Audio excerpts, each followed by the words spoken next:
So, tilapia para sa pusa. Liit-liitin na natin para wag sila mahirapan kakain mamaya. Alam nyo, kung minsan, ang ginagawa, tinatangay. Yung gagawin natin ng maliit para hindi na sila mahirapan.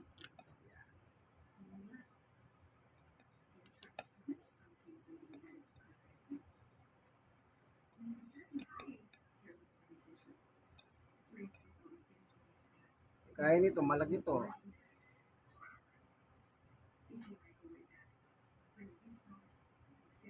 Ito, laman ng tilapia. Ito pa, laman ng tilapia ito.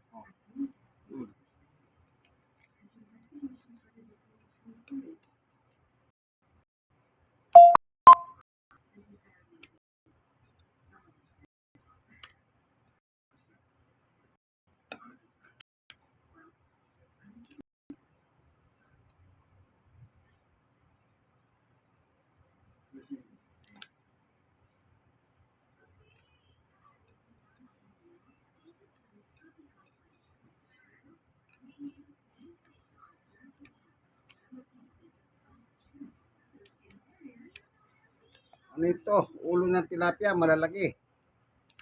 Yung laman, iniwalay ko na laman. Kinuha ko yung laman. Ayun, itong ulo. Ito nga.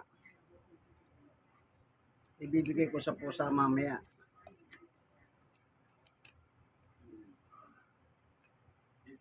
Yung laman, pwede sa aso. Pwede rin sa tao. Laman kasi yun eh. Ito yung taba ng tilapia.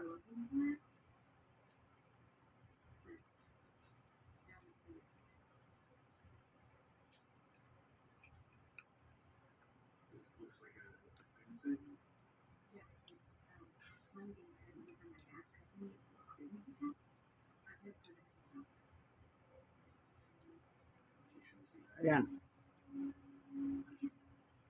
Para pagkakain sila mamaya, huwag sila mahirapan. Dalawang ulo ng tilapia malalapad. Kinuha ko yung laman, ay yung mga ulo. Yung tinik sa gitna, wala na, tinapo ko na yun. Yung mga ganito, tinapo ko na. Ito, marami silang makukuha dito, marami pang laman. Pagkain lang. Pusa cat food. Yan.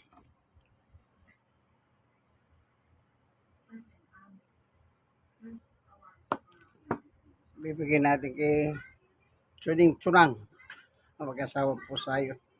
Si Chuning at saka si Chunang. Sige po, hanggang dito na lamang yung kaibigan Jesus Brother Manny Bautista. Cat food. Tilapia yan, malalaki eh. Kaya kinukulang yung laman. Yung laman pwede sa tao, pwede rin sa aso. Kung gusto ng mga aso, pakakain ko sa kanila mamaya. Okay? Si Summer, Winter. Si Winter pinatikim ko na kanina. Eh, yung anak nila, si Spring at saka si Tuding, hindi pa. Sige, hanggang dito na lamang ano. God bless us all po. Bye-bye.